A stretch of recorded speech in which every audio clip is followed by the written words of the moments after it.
tomat. Tomat dibeli di musim panas. Siapa yang menjawab salam dengan semangat, mudah-mudahan hutangnya lunas. Assalamualaikum warahmatullahi wabarakatuh.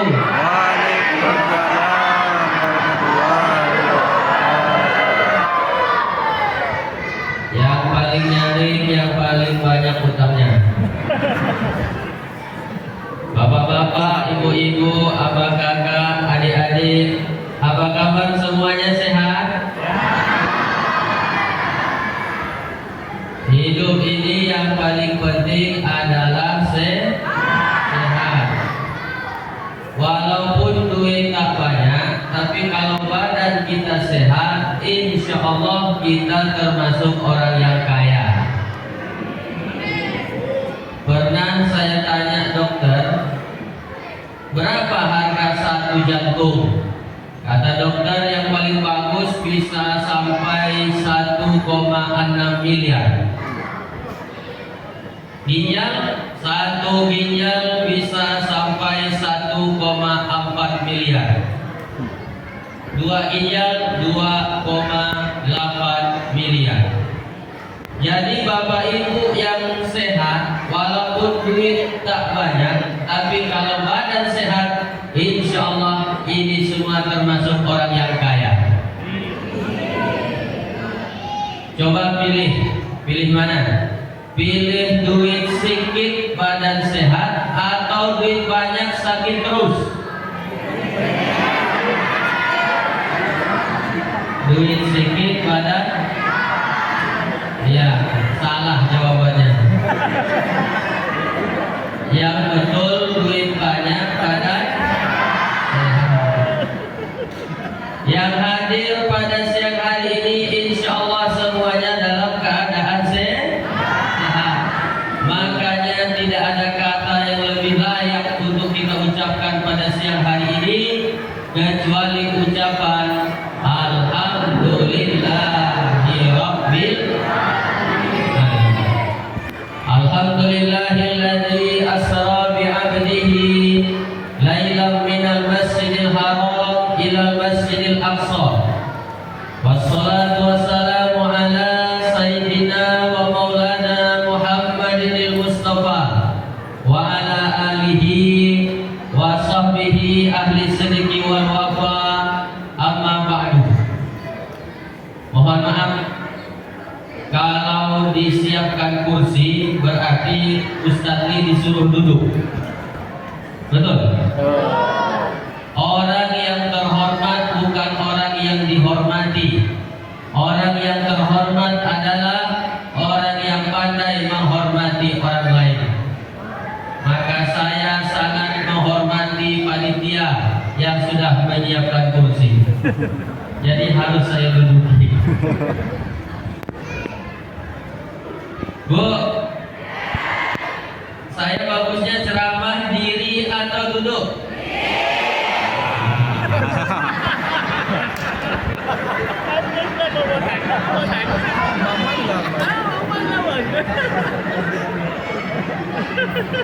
Dalam Islam diajarkan ad-dhayyif kal mayyit, bahwa yang namanya tamu harus bersikap seperti mayat.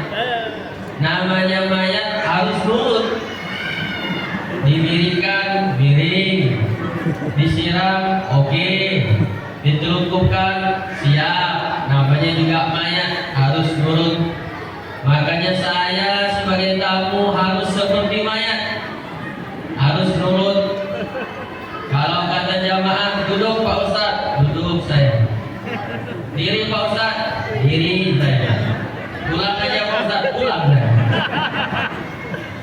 Jadi saya ceramahnya duduk atau diri? Diri. Kalau saya ceramah diri, saya nggak lama, paling 10 menit lah. Oh, duduk lama. Jadi saya duduk atau berdiri? Nggak jelas orang di sini ya. saya berdiri. Nanti kalau udah agak menggeletar. Yang sama-sama kita hormati dan kita muliakan.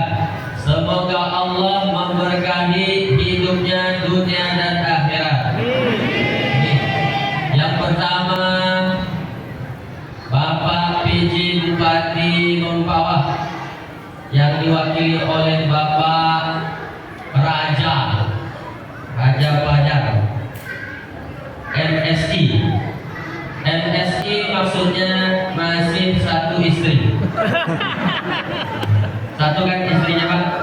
Satu. Kalau dua istrinya saya ganti gelarnya. Jadi MSC, masih suka cewek. Kita doakan mudah-mudahan Pak Raja Pajar panjang umur. Sampai kira-kira seminggu mau kiamat lah. Baik, kelamaan. Kemudian yang saya hormati Bapak Kapolsek Kecamatan Anjungan. Anjungan itu kalau bahasa Sabasnya pujian. Di sini ada orang Sabas. Orang Sabas ada tak yang Anjungan? Berarti pujian. Bapak Kapolsek. Kelihatan Pak. Yang baju coklat Bapak Ibu kelihatan? Ya.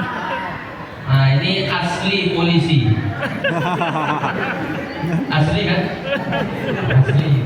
Soalnya saya pernah bertemu orang bajunya coklat juga, rupanya security. Sama-sama coklat. Atribut aja udah kacau. Ustaz Hatoli ceramah, berapi-api ceramahnya kemana-mana. Kapolsek tidak perlu ceramah. Pernah di kampung saya orang bikin dangdutan malam hari, berkelahi sampai meninggal. Saya mau naik ke atas panggung, hei kalian yang dangdutan bubarlah. Tapi saya lihat orangnya tegap-tegap semua, takut dicampakkannya saya kemarin. Saya tak jadi naik, tiba-tiba naik Pak Kapolsek. Acara dangdutan hanya boleh sampai jam 9 malam, kata Pak Kapolsek. Kalau lewat dari jam 9 malam, kami bubarkan. Bubar semua. Jadi kira-kira dakwahnya hebat Ustadz atau Kapolsek? Saya ulang. Dakwahnya hebat Ustadz atau Kapolsek? Kapolsek. Kalau gitu kita suruh Kapolsek ceramah.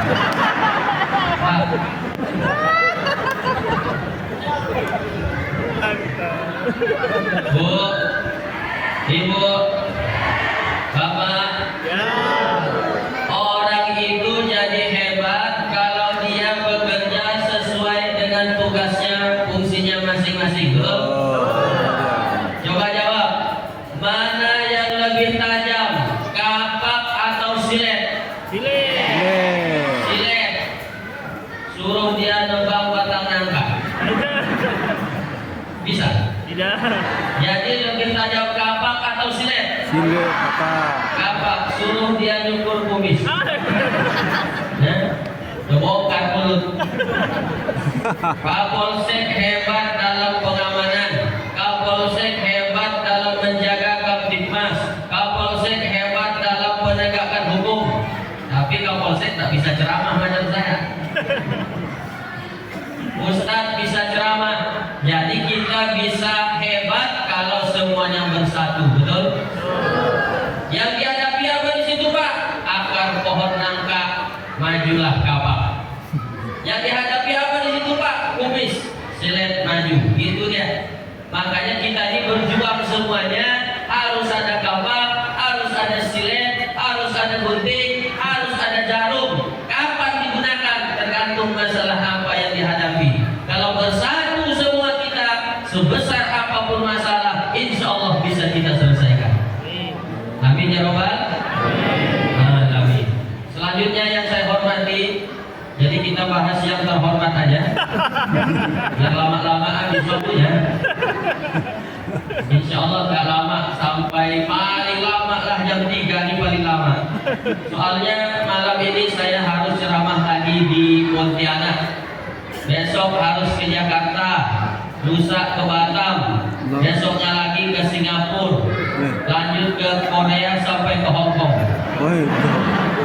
Itu pun kalau ada yang undang.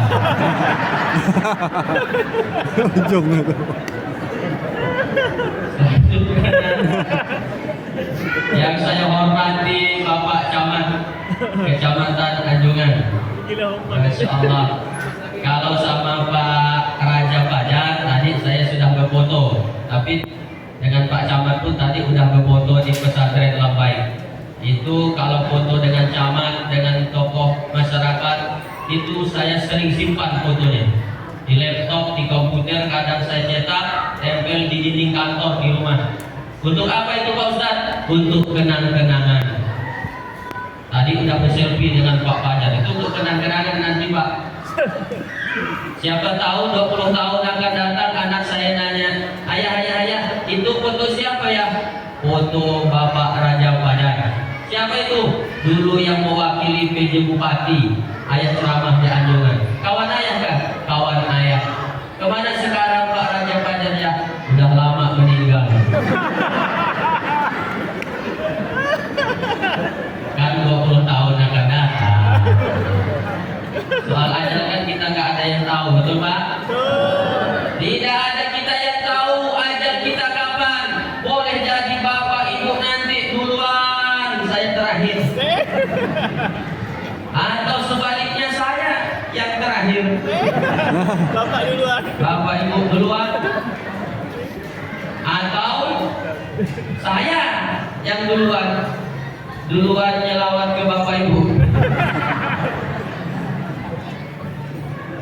Mati dirahasiakan oleh Allah dalam 3 hal.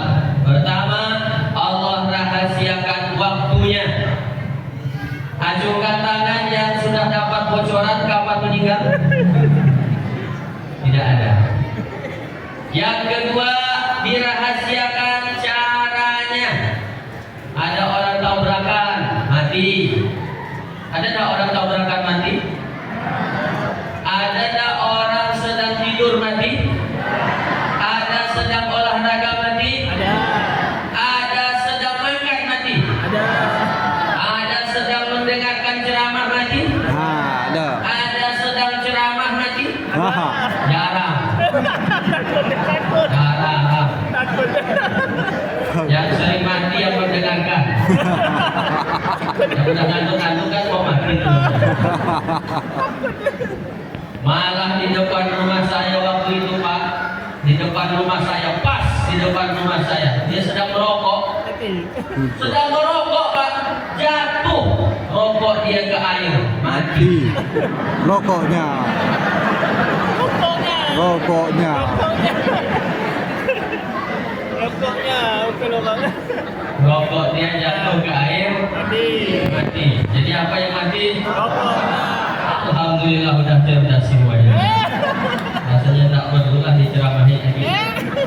Yang ketiga, dirahasiakan Allah kematian kita, tempatnya. Tidak tahu di mana tempat kita mati. Yang jelas kita akan mendatangi tempat kematian kita. Takut juga kita kalau dikasih tahu tempat kematian kita. Gak mau datang dia. Misalkan Pak Raja Fajar dikasih tahu malaikat, hai Raja Fajar, nanti kau meninggal tanggal 31 Januari 2025 jam 1 siang ya di Masjid Nurul Hidayah. Orang tahap jam 2 lewat belum mati. Kami beliau tak tahu. Kalau beliau tahu tak datang. Mana nih perwakilan dari PJ Bupati? Tak datang kenapa? Takut mati.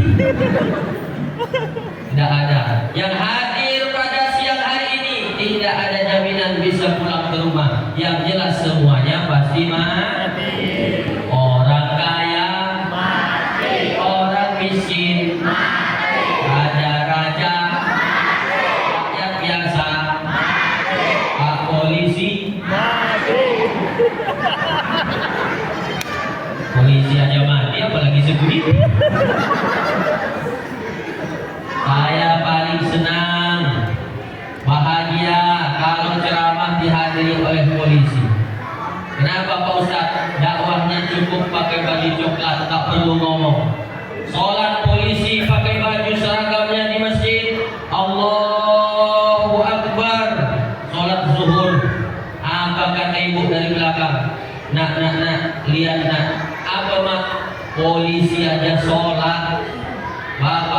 kalau security tak sholat. Maaf, bukan merendahkan security. Mudah-mudahan polisi yang baik makin banyak di Indonesia. Polisi yang jahat-jahat, oknum-oknum mudah-mudahan segera punah dari muka bumi. Polisi Sambo, almarhum. No. Nah, saya sebenarnya bingung ceramah siang hari ini. Apalah judulnya? Ada nggak judulnya? Ada. Mana judulnya? Perbaiki Aplik salat. apa? Isra Mi'raj apa turun? Perbaiki sholatmu maka Allah akan memperbaiki hidupmu. Oh gitu. Cuman balihonya besar pula. Lebih ganteng yang dipoto dari yang asli. Mungkin ibu-ibu banyak yang kecewa. Tak sesuai sama asli. Di baliho putih. Aslinya hitam. Kalau ada nanti caleg yang kayak ini putih balihonya hitam orangnya jangan dicoblos. Balik-baliknya aja nipu orang. Tapi mohon maaf Pak Ketua Masjid, Pak Haji, habis acara nanti tolong disimpan atau makan sekalian. Kenapa Pak Ustaz? Pernah saya ceramah ke tempat lain, baliho saya habis acara dipakai orang jemur pagi. Nah, habislah muka saya dikecat-kecat.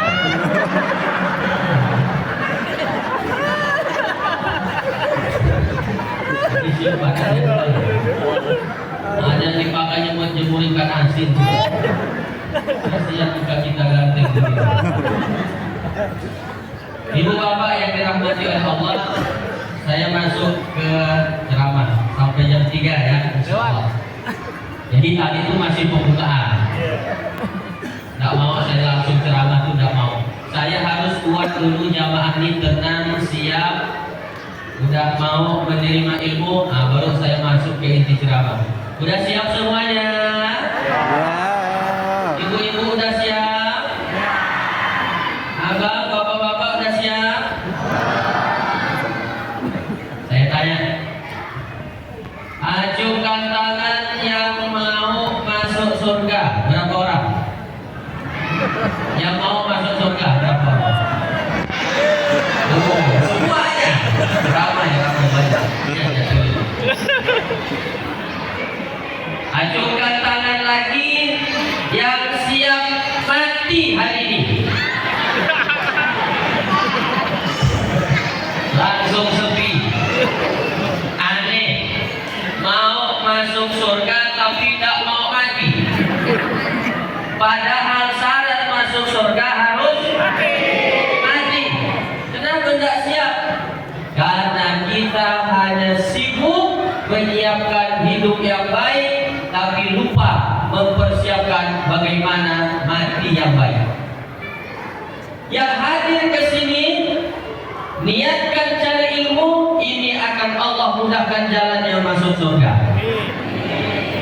Kata Nabi, man salaka tariqan yaltamisu bihi ilman, siapa yang keluar dari rumahnya dengan niat mau mencari ilmu, sahalallahu lahu bihi tariqan ilal jannah, maka Allah akan mudahkan baginya jalan masuk surga. Yang hadir di dalam masjid insyaallah di akhirat masuk surga semua. Yang di luar Masuk surga. yang di luar nanti sampai juga ke surga, tapi di teras surga lah dia. Saya heran seramai ini orang di dalam masjid, padahal hari mau hujan, jangan-jangan tak ramai. Saya bilang, rupanya ramai. Ibu-ibunya lebih ramai 2 kali lipat sampai keluar. Jangan-jangan di anjungan ini 1 bapak 2 ibu.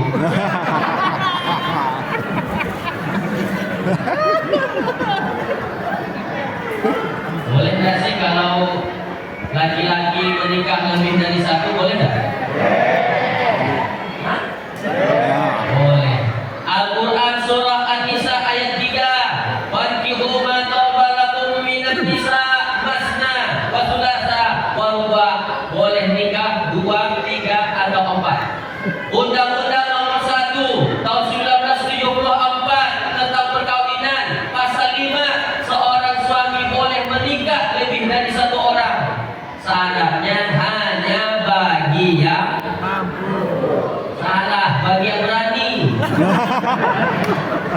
Biar mampu kalau tak berarti.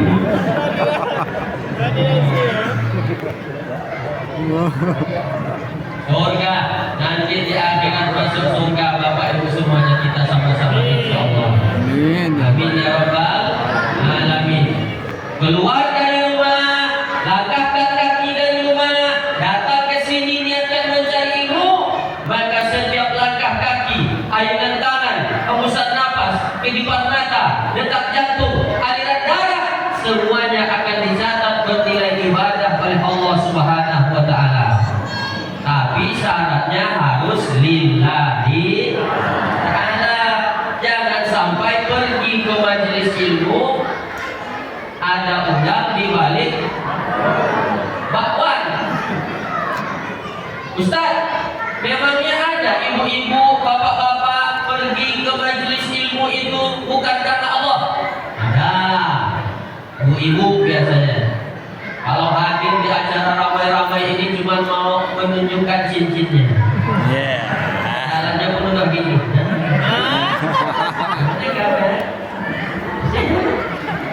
Sakit hati kita kan. Hati-hati bu, tanya nih Pak Polisi. Polisi lagi. Kalau perempuan terlalu banyak pakai cincin gelang emas perhiasan, itu bisa mengundang kejahatan, betul? Diintai sama perampok. Nah, itu janda tuh banyak cincinnya kata dia. Nanti sepi rumahnya kita begal dia. Hati-hati, lebih baik disimpan saja. Niatkan karena Allah, dapat pahala. Pulang dari sini, insya Allah seluruh dosanya digugurkan oleh Allah Subhanahu wa taala. Amin ya rabbal alamin. Siapakah orang yang paling besar pahalanya datang ke sini? Yaitu mereka yang paling ikhlas karena Allah Subhanahu wa taala. Yang kedua, Belum. udah habis jawabnya. Oh, rupanya saya dikasih air las segar, larutan penyegar. Tahu betul panitia saya panas dalam. Meredakan panas dalam, tenggorokan kering, sariawan bibir pecah-pecah. Minum las segar. Iya. Masuk iklan. Yang kedua, niatkan duduk di dalam masjid ini, niatkan untuk iktikaf. Niatkan untuk apa, Bu? Bu, untuk apa, Bu? Untuk apa, Pak? Untuk apa, Bang? Yalah, yang kedengaran cuma ujungnya kaf, kaf. Kalau ramai-ramai tak kedengaran siapa yang salah. Niatkan duduk di dalam masjid untuk iktikaf. Apa pahalanya? Kata Nabi, fadzalikumur ribat. Maka bagi dia mendapatkan pahala ribat. Ribat itu jihadun fisabilillah. Seperti orang yang berjihad fisabilillah, duduk dalam masjid dari jam 2 sampai jam 3, 1 jam. Selama 1 jam itu insya Allah dia mendapatkan pahala ribat jihad fisabilillah. Amin. Allahumma amin.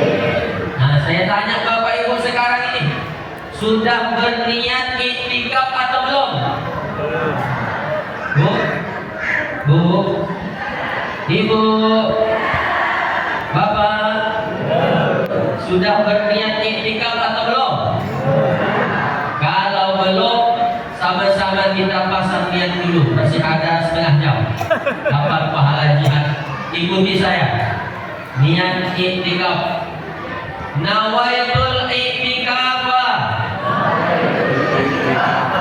fi hadzal masjid lillahi ta'ala. Sengaja aku iktikaf di masjid ini karena Allah Ta'ala. Yang hafal baca nawaitul i'tikaf fi hadzal masjid lillahi ta'ala. Sengaja aku i'tikaf di masjid ini karena Allah Ta'ala. Yang tak hafal gerak-gerakkan aja mulutnya. Pak Haji sebelah nanya, gimana niatnya i'tikaf? Entah, aku pun tak tahu. Pokoknya kata Pak Ustaz berniat. Gak bisa saya bahasa Arab Pak Ustaz.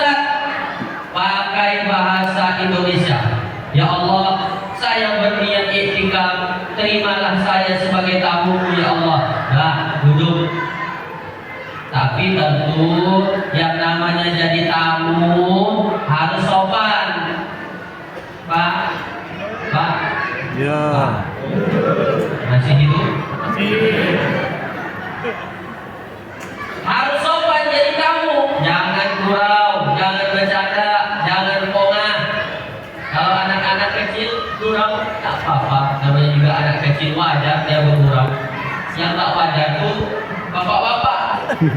Udah banyak uang masih lari-lari. Dia kan hantu kan malah tadi gitu.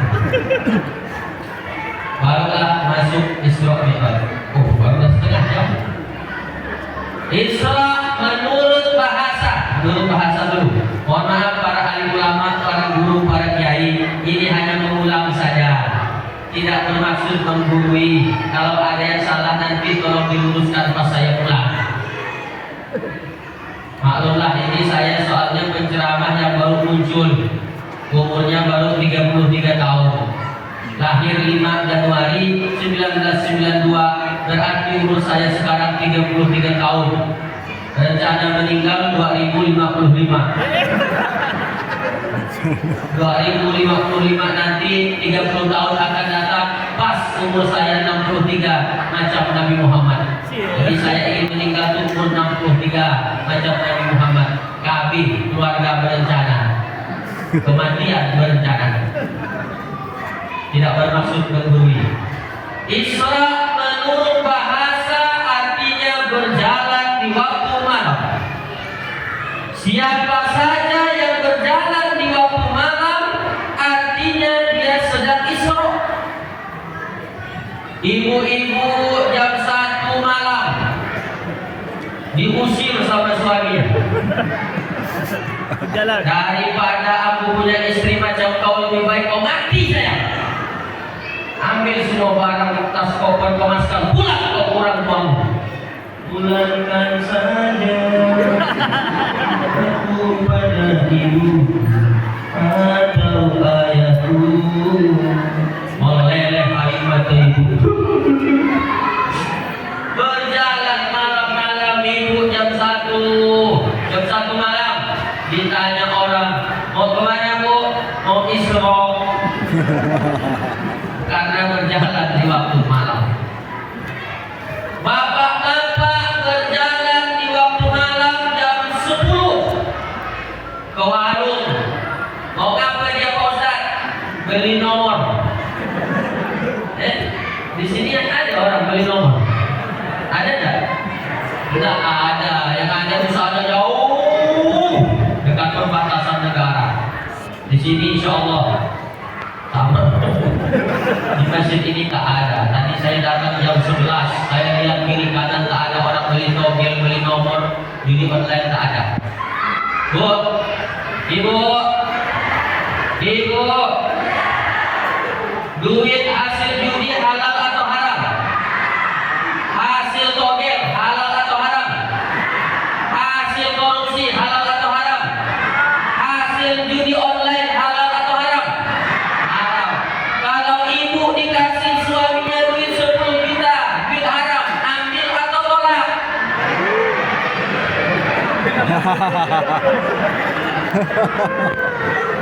Good.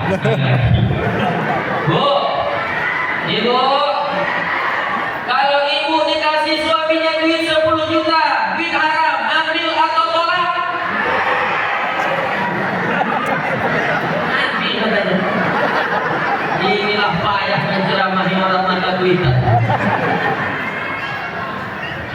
Duit haram, harta haram, dimakan, nasihatin, kalimatin, khati'ah, akan menimbulkan sifat keras kepala, keras hati, tak mempan nasihat. Nampaklah istri saya ini Pak Ustaz, pembangkang. Saya nasihati pembinaan suara gila dari saya Pak Ustaz. Periksa makanannya, boleh jadi harta haram yang Bapak berikan. Ibu pun bertanya, kenapa anak saya ini Pak Ustaz pembangkang, payah disuruh sholat, baca Quran tak bisa-bisa, sudah SMP, sudah SMA. Periksa saja makanannya, boleh jadi yang ibu berikan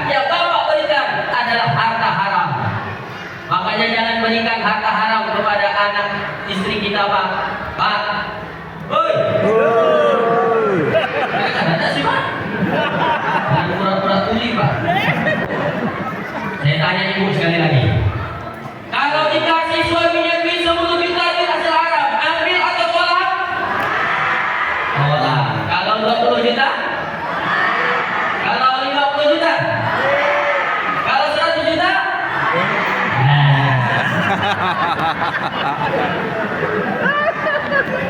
Kurang banyak Pak Ustaz.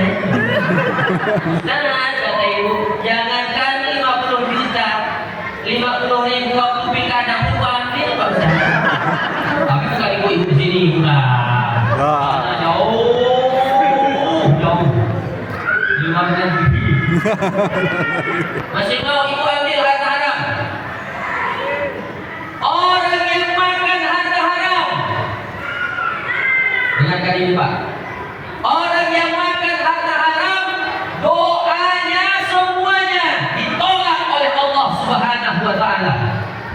Rabbi habli minas solihin. Ya Allah, jadikan anakku termasuk orang yang soleh.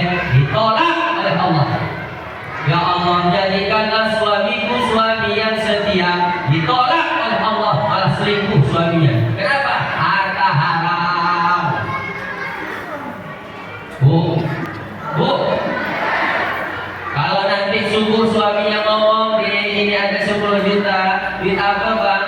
Tadi malam kena nomor tadi. Ibu ambil atau tolak? Kalau 50 juta? Ini ambilnya juga, masih ada yang ambil. Ayuh malah min setiap daging nabata min haramin yang didapat dari yang haram, fanaru aulabi, neraka lebih layak untuk membakarnya.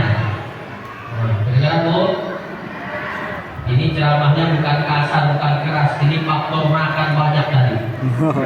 Ada ayam bakar, ada ayam kampung, ada ikan bakar, nyaman betul makan siang hari.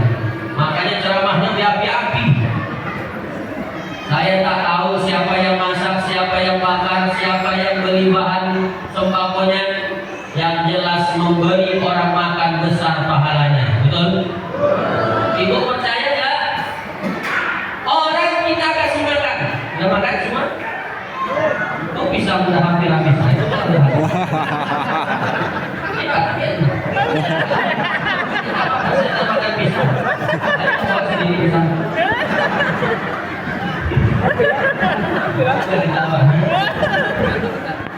Orang kita kasih makan, makanan itu jadi energi, tenaga, dipakainya sholat, dipakainya baca Quran, dipakainya silaturahim, dipakainya nolong orang, dapat pahala.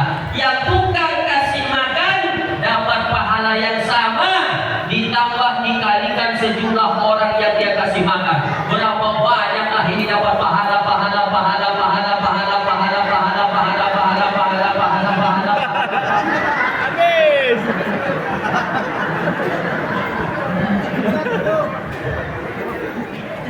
Besar pahalanya. Makanya Bu,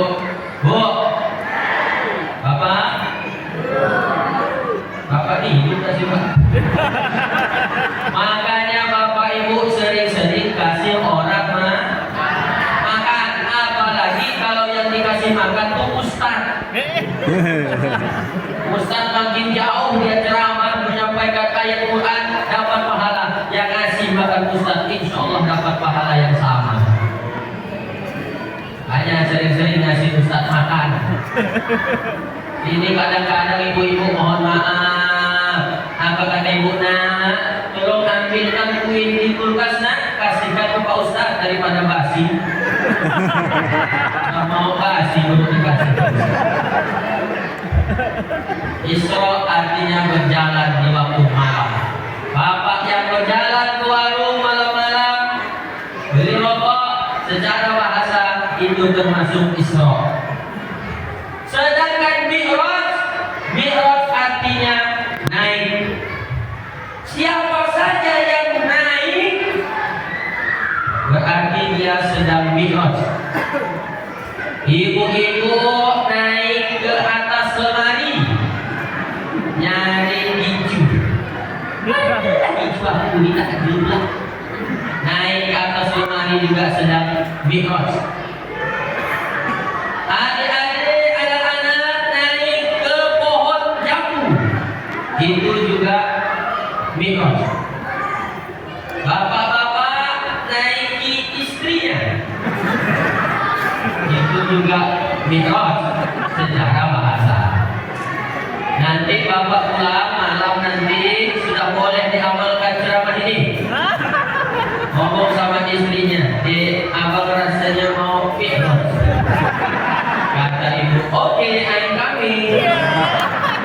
Mantap, kalau sama-sama dengan ceramah ini nyambung dia. Sedangkan menurut istilah Isra Mi'raj artinya perjalanan Nabi Muhammad sallallahu alaihi wasallam minal Masjidil Haram,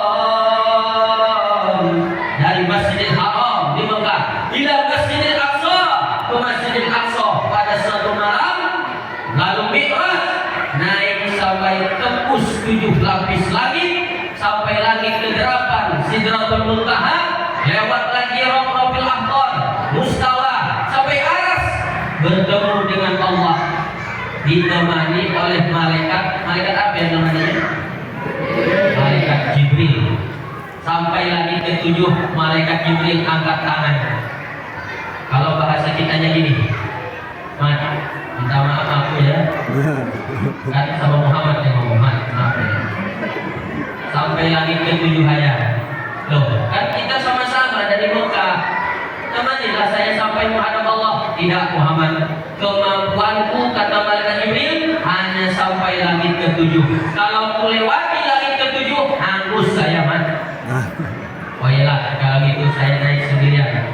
Naik Nabi ke Sidratul Muntaha, Mustawa, Rabbul Ahqar, sampai aras. Lalu Nabi bingung.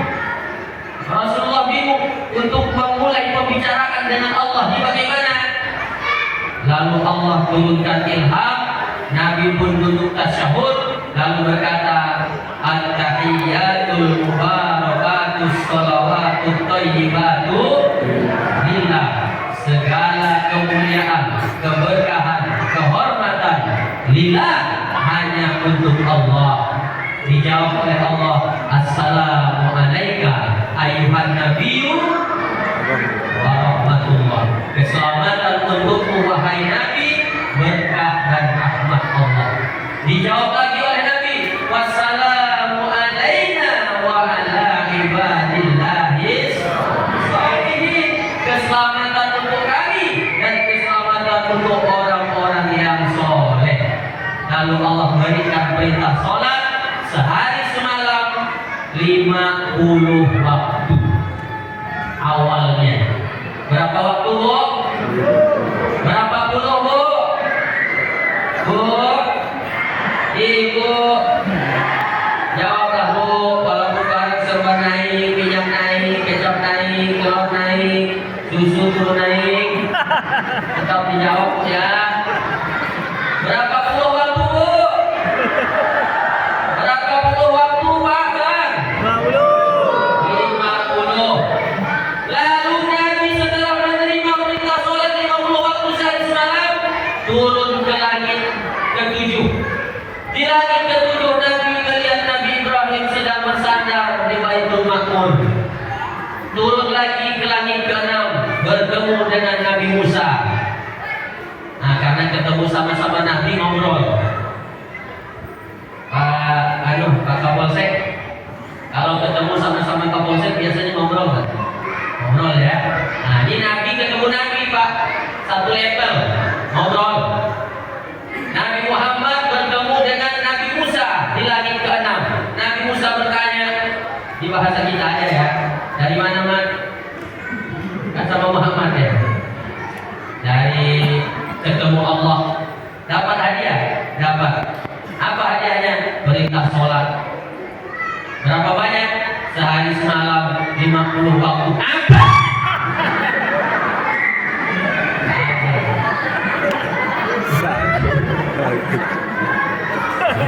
Apa kata Nabi Musa?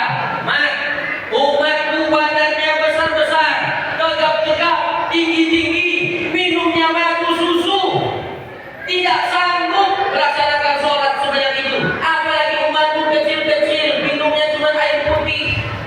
Bukan mau ini panitia, ya. Bagus lah ikuti ini.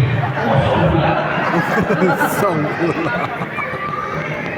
Air putih bagus cocok untuk pelihara ikan cupang.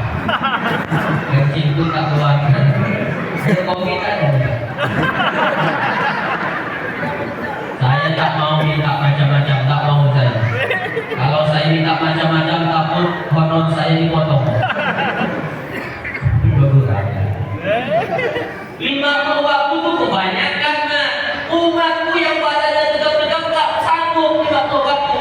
Ya jadi gimana mus? Usah. Bahasa kita aja pak. Bahasa kita. Kalau pakai bahasa kita bingung menerjemahkannya bapak. Ya gimana mus? Ya naik lagi lah. Minta diskon sama Allah. Naik lagi Nabi. Ternyata cuma dikurangi 5. Bolak-balik turun naik Nabi sampai 9 kali. Akhirnya tinggallah 5 waktu. Kata Allah, Muhammad, terimalah ini sholat 5 waktu sehari semalam.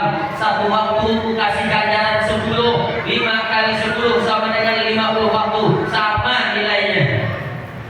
Baik ya Allah, baik ya Allah. Turunlah Nabi ke langit ke-6.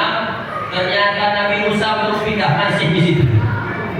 Pokoknya dia tunggu Nabi Muhammad sampai berapa dia kurang? Tinggal berapa mah? Tinggal 5. Masih banyak. Naik lagi. Kata Nabi Muhammad, enggak, aku malu mus.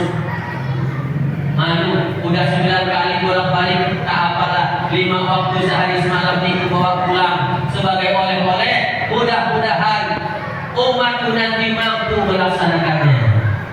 Ibu-ibu sanggup melaksanakan sholat 5 waktu? Bapak-bapak mampu? Nah yang benar. Insya Allah. Kalau Pak Kapolsek nelpon, gak usah Pak Kapolsek lah, tadi disebut Pak Camat aja. Pak Camat Anjungan nelpon ke Pak Ketua Masjid. Assalamualaikum Pak Ketua Masjid. Ya, saya ini Camat Anjungan.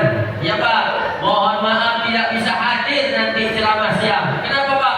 Saya dipanggil ke Jakarta Pusat oleh Pak Prabowo. Ibu kan sama Pak Prabowo? Nah, Pak Prabowo bapaknya sama bapak saya. Sama Ibu sama nanti bapak. sama-sama bapak-bapak. Hubungan keluarga. Saya dipanggil Pak Presiden ke istana, tak bisa diwakilkan. Ini penting Pak. Penting sekali karena tak bisa diwakilkan. Sekarang saya tanya, kalaulah panggilan Pak Presiden yang tak bisa diwakilkan itu, kira-kira acaranya penting atau tak penting? Bu, apa tahu? Kalau acara di pusat Jakarta tak bisa diwakilkan, harus kau langsung yang datang. Kira-kira acaranya penting atau tak penting? Begitulah juga perintah sholat. Perintah puasa ayat saja yang turun. Perintah haji ayat saja yang turun. Perintah puasa ayat saja yang turun. Tapi perintah sholat ayatnya tidak turun. Nabi langsung dipanggil oleh Allah untuk menerima perintah sholat. Kira-kira sholat ini penting atau tak penting? Sholat itu penting atau yang penting itu sholat? Ya, kedengaran cuma ujungnya ting ting. Saya ulangi. Sholat itu penting atau yang penting itu sholat? Sholat itu penting. Kalau yang penting sholat, mohon maaf, pasti asal-asalan sholatnya, betul? Ibu sholat asar 5:30. Udah hampir azan maghrib baru sholat asar. Usolli fardhu asri 4 rakaatin ada lillahi ta'ala. Allahu akbar. Baru Allahu akbar azan maghrib di masjid. Allahu akbar, Allahu akbar. Langsung maghrib ya.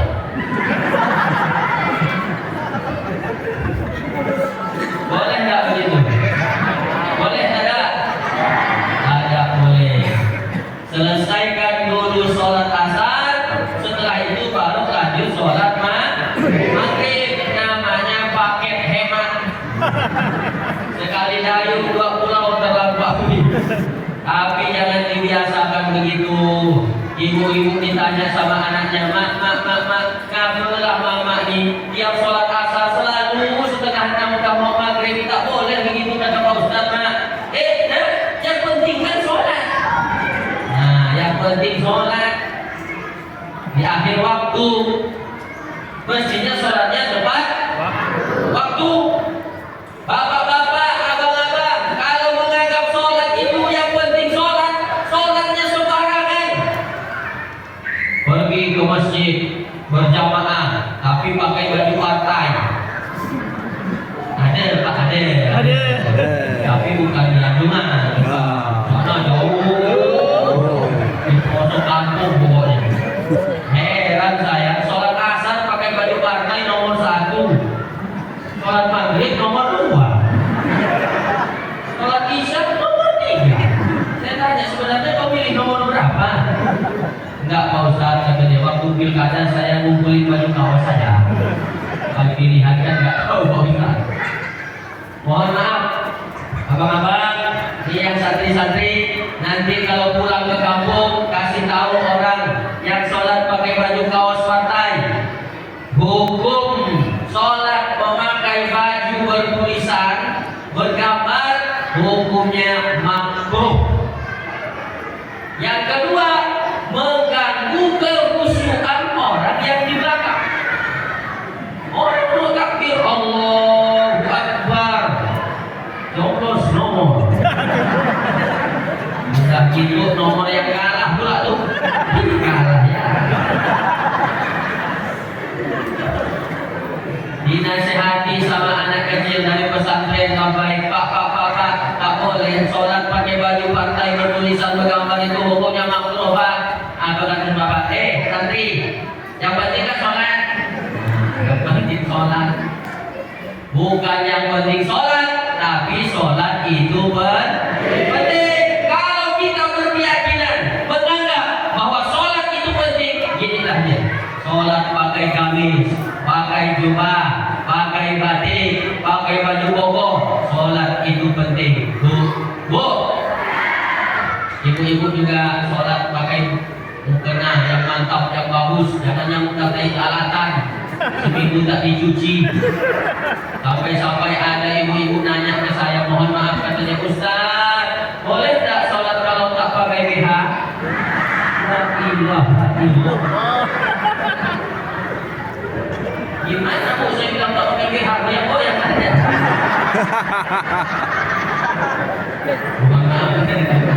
Nanti hilang nggak apa lagi. Kalau hukumnya boleh mah boleh, tapi kan tidak sopan, tidak beradab, tidak berakhlak. Sedangkan kita menghadap bupati, menghadap gubernur, tidak berani kita pakai baju singlet. Kenapa menghadap Allah sembarangan? Sholat itu penting. Dah habis waktunya, tinggal 5 menit. Orang yang meninggalkan sholat, di samping wajibnya sholat ini, inna awala ma yuhasabu bihi abdu, amal yang pertama kali akan ditanya nanti di akhirat adalah sholat. Idza saluhat saluhal amal kullu, kalau baik sholatnya baik seluruh amalnya yang lain. Idza fasadat amal kullu, tapi kalau rusak sholatnya rusak juga seluruh amalnya yang lain. Mudah-mudahan kita istiqomah menjaga sholat sampai akhir hayat kita. Man taraka sholata muta'ammidan, siapa yang meninggalkan sholat 5 waktu secara sengaja, faqad kafara jihara, maka kafirlah dia secara nyata. Na'udzu. Bu, ibu, mau tak masuk surga di akhirat sama suaminya? Bapak-bapak mau masuk surga sama istrinya? La ilaha illallah. Kalau bunyi maunya kurang yakin. Mau tak Pak?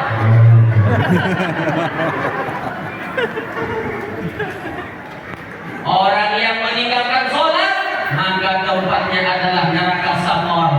Neraka apa? Surah Al-Mudaththir ayat 42-43. Masalahnya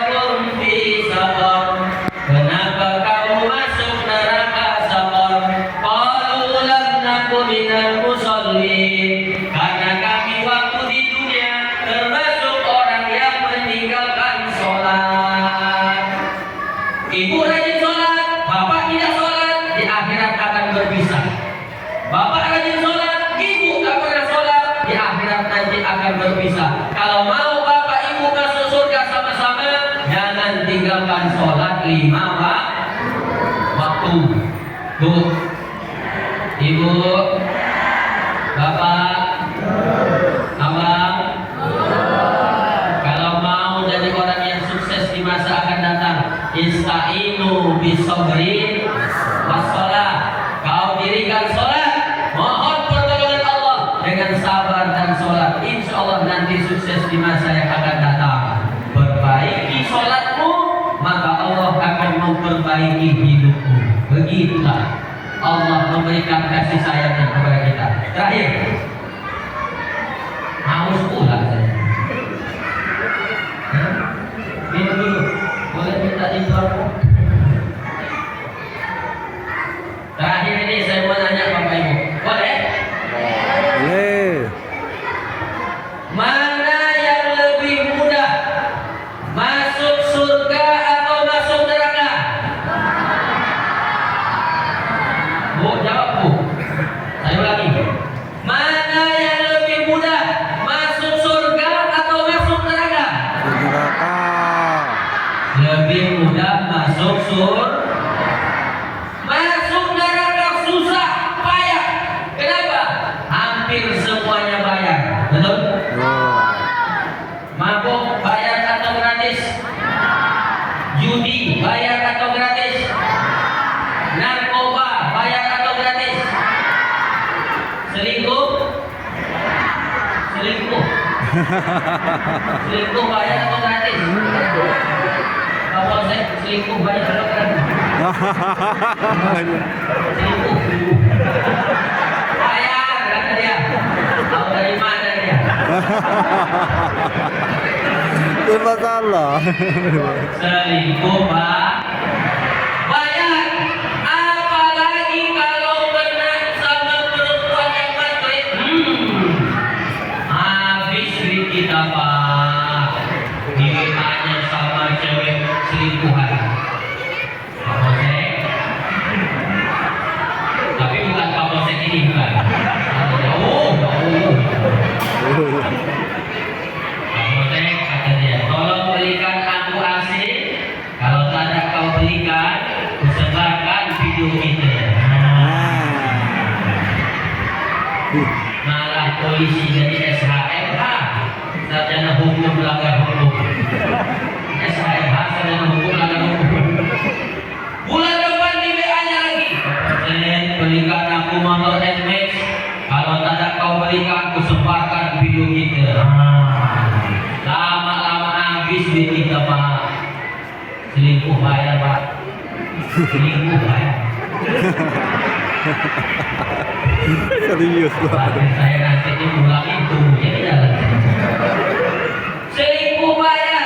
Selingkuh, mabuk, judi, narkoba, bayar semuanya. Dan itu semua pintu masuk ke dalam neraka. Betul?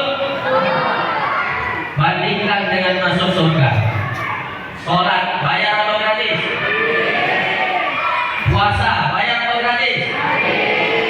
Berjamaah bayar atau gratis? Pergi haji?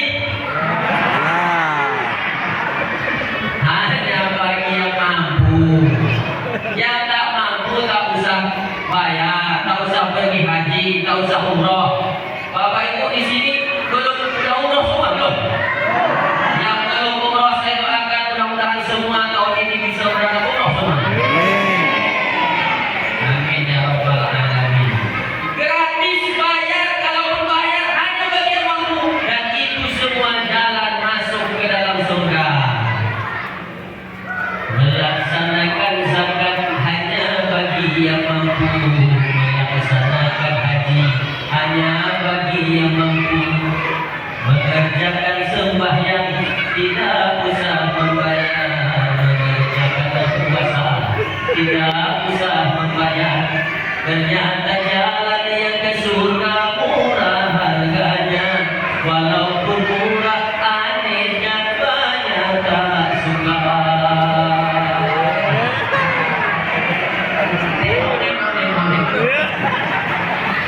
Bagus kan suara saya? Sebenarnya saya pandai nyanyi, cuma takut artis di Jakarta kalah saya. Jadi saya drama hanya habis loh kali Ustaz. Jadi mau masuk surga, ya harus berusaha puasa, sholat, zakat, sedekah, nolong orang, bangun pondok pesantren, hafal Quran. Itu namanya usaha supaya nanti di akhirat masuk surga. Jangan pasrah. Ini ada bapak-bapak ngomong sama saya pasrah. Dalam Pak Ustaz, tak usah banyak-banyak amal, banyak-banyak buat dosa ya Pak Ustaz. Nah begitu Pak. Kalau kita banyak dosa, nanti di akhirat malaikat geram sama kita Pak Ustaz. Dia lemparkan kuat-kuat ke dalam neraka, lewat neraka, masuk ke surga. Berani dia ngomong. Kalau nanti ada yang masuk ke surga, itu karena dia memang berusaha. Kalau nanti ada yang masuk neraka, bukan karena Tuhan tak sayang hambanya, semua terserah kita.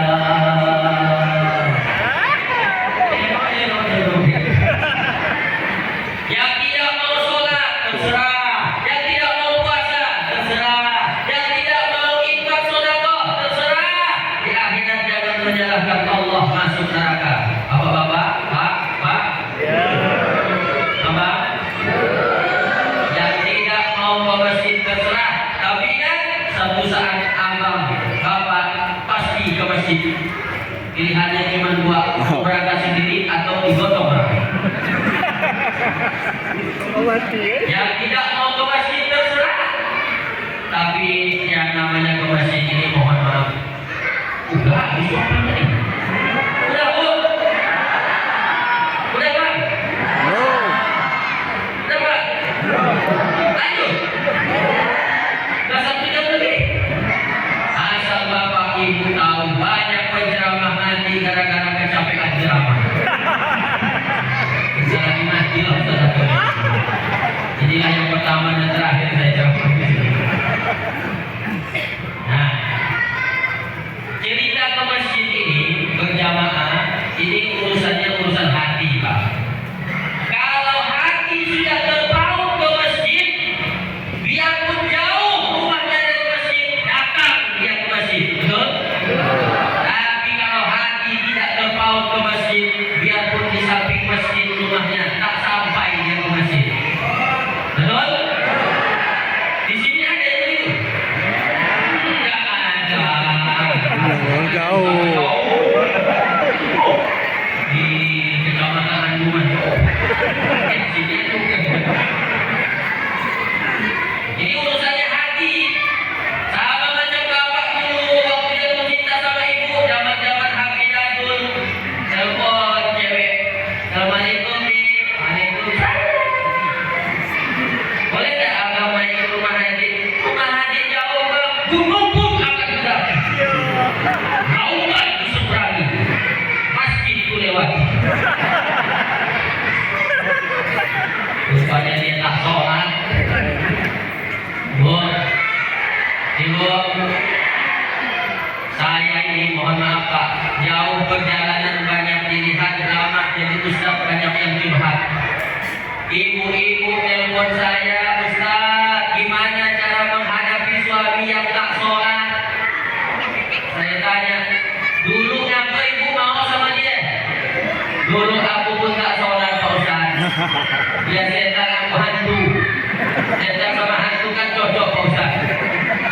Tapi saya sering dengar ceramah Pak Ustaz, dosa-dosa meninggalkan sholat.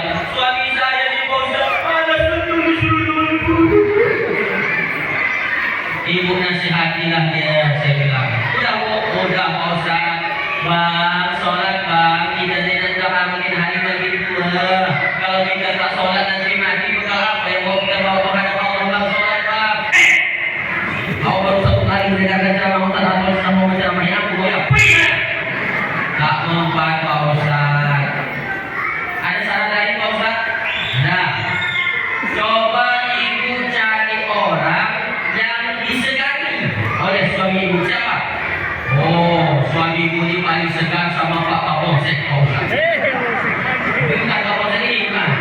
Nah, Kapolsek di sana ada. Oh, yang saya ceritakan yang tahu.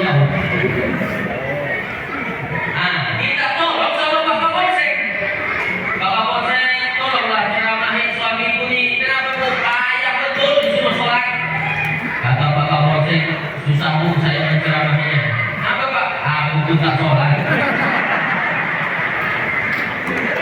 Tapi kenapa politik ini? Oh, politik ini soleh. Udah diceramahi sama Pak Kapolsek, tidak membuat Pak Ustaz. Ada sarannya Pak Ustaz? Ada. Ini saran terakhir ya Bu ya. Gimana caranya Pak Ustaz? Ibu nyanyi aja. Nyanyi Pak Ustaz, nyanyi. Nanti ibu sambil masak di dapur. Kalau udah agak-agak kelihatan suaminya di ruang tamu, ibu nyanyi sambil masak. Tapi lagunya saya pilihkan. Apa lagunya Pak Ustaz? Walaupun hidup 1000 tahun, kalau tak sembahyang. Walaupun hidup 1000 tahun, kalau tak sembahyang, apa gunanya? Kan lama-lama didengar sama suaminya dari depan tuh. Dek, kau nyetir aku ya? Ada bang, aku lagi masak nih. Walaupun 1000 tahun, kalau tak sembahyang, tak ada berguna. Aku jahanam. Allah lah lama-lama dapat hidayah yang mau dia sholat. Insya Allah. Jangan tinggalkan sholat, ibu jaga sholat, bapak jaga sholat, anak istri semua jaga sholat. Insya Allah nanti di akhirat masuk surga semuanya. Surah Ar-Ra'd ayat 23.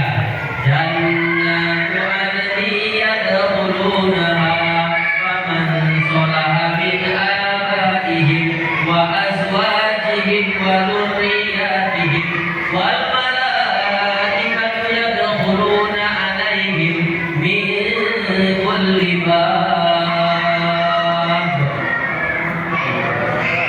Surga adnin akan dimasuki oleh orang-orang soleh dari bapak-bapak mereka, waduriyatihim, keturunan-keturunan mereka, istri-istri mereka, dan malaikat pun memasuki dari pintu-pintu itu. Jadi kalau semua menjadikan sholat anak istri kita, insya Allah nanti di akhirat kumpul semuanya dalam surga Allah Subhanahu wa Ta'ala. Amin ya rabbal alamin. Enggak lebih 10 menit. Saya mulai jam 2, sekarang jam 3:10, berarti saya ceramah 70 menit. Sudah Pak Bu? Sudah belum? Kasih pantun aja. Kalau ibu pergi ke Mekah,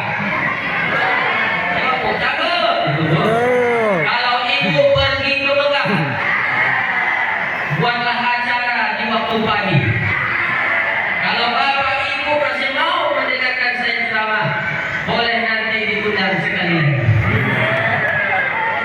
Gampang undang saya ceramah, tidak perlu pakai proposal, tak perlu dijemput, datang tak dijemput, pulang tak diantar. Macam hantu lagu. Tidak perlu datang ke atas, tak perlu. Asal sempat sehat pakai WA, insya Allah saya datang. Cuma kadang-kadang kalau pakai WA ini saya sering tersinggung, terutama yang WA ibu-ibu. Apa kata ibu-ibu? Ustaz, bisa tak Ustaz minggu depan kami pakai? Emangnya saya cowok apaan? Saya balas jam berapa? Pakai aku.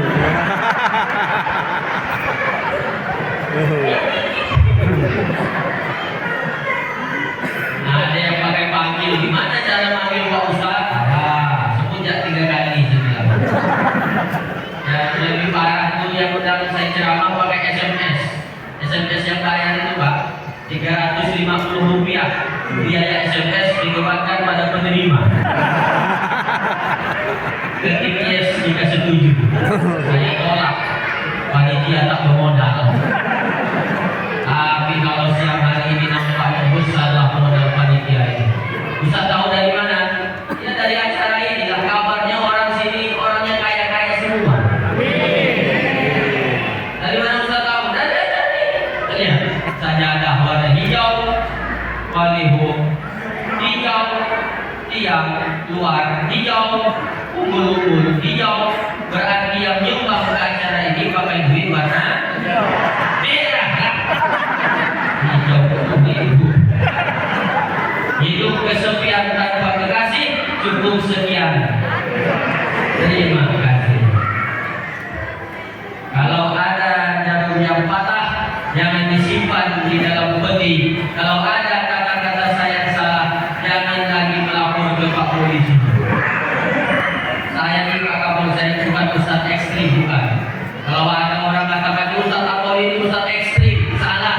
Yang betul saya Ustadz ekstrim, lembut, sejuk, dan manis. Ekstrim, kalau selama 1 jam lewat 10 menit ada omongan saya yang menyinggung perasaan Bapak Ibu, tidak sopan, tidak layak, tidak patut saya sebutkan di hadapan para tuan guru, saya Ustadz Antoni dari Kabupaten Sabas, mohonlah kiranya dibukakan pintu maaf yang sebesar-besarnya. Maukah Bapak Ibu, abang kakak semua memaafkan saya? Dah selesai. Aduh Siti Aisyah mandi di kali rambutnya basah. Saya ucapkan selamat berpisah. Insya Allah jumpa lagi di lain kisah. Ustaz pandai juga berpantun. Gara-gara tadi itu Pak berpantun, Pak berpantun, Pak Raja Pajar berpantun. Jadi tradisi orang Melayu pantun harus dibalas. Cuma saya mau balas pantun mereka berdua. Boleh? Boleh. Anak raja memakai katun. Katun dipakai di tokoh triplek.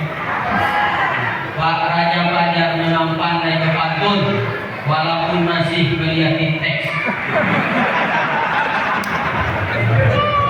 Apa? Nanti kita mau balas-balas pantun, tidak usah pakai teks. Insyaallah, dari waktu dan kesempatan. Terima kasih Bapak Ibu. Pantun terakhir. Wah. Pantun terakhir ya. Pak Polisi orang yang gagal. Wah. Gagal, gitu. Wah. Pak Polisi orang yang gagal. Gagal. Kalau berjalan pakai sepatu. Sampai di sini wabillahi taufiq wal hidayah. Wassalamu